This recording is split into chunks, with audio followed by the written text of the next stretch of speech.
guys. So my husband David was going to give this reading, but he's been sick with a cough for a couple weeks. He keeps waking up and having a hard time talking, so he's with Kaden, but he wasn't sure he could actually talk. But that means I get to talk about what I want to talk about. So I have a couple quotes for you.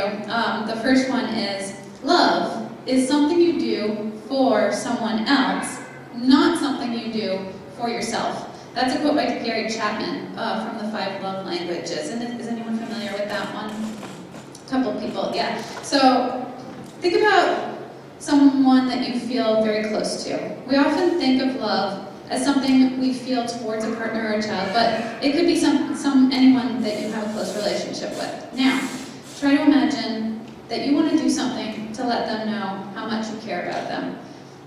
You could tell them in person. You could write a heartfelt card for them.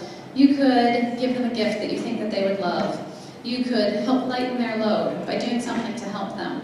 You could spend quality time doing something together with them, or you could show them some physical affection. You probably feel more comfortable doing some of these than others, so you're more likely to do those things. And you might also prefer to do the ones that you yourself would enjoy the most. The golden rule assumes that your loved ones want what you want.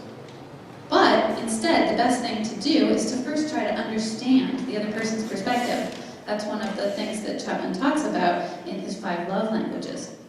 The person you want to do something for may appreciate whatever you do, but there are likely things that you could do which would speak more loudly than others, and some that might even fall flat. So if you're trying to decide what to do for someone else, whether for Valentine's Day, a birthday, or just because, start with a conversation. Next, I want to share another perspective on love. This one's by Barbara Fredrickson. Her quote is, "The new take on love I want to share with you is this: love blossoms virtually any time 2 or more people connect over a shared emotion. And the love you crave lies within momentary experiences of connection."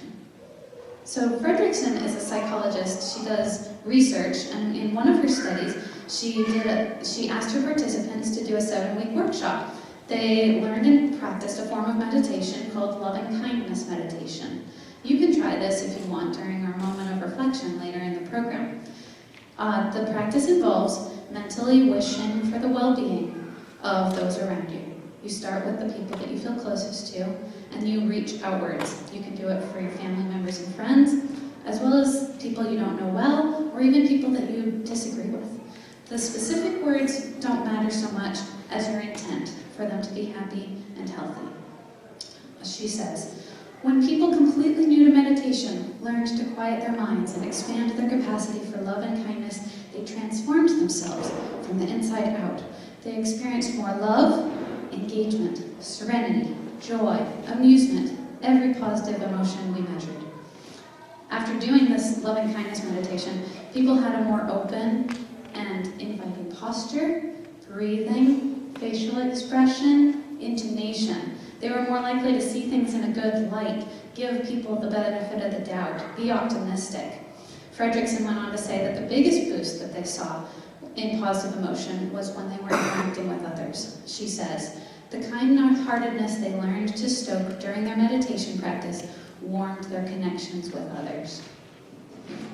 Lastly, David was hoping to share a bit of lyrics that go along with our theme of beginnings.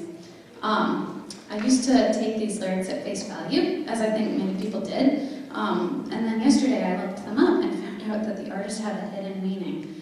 He actually wrote this song about his yet-to-be-born son, who was soon to be let out into the world, taken home from the hospital, and go out to the places that he would be from.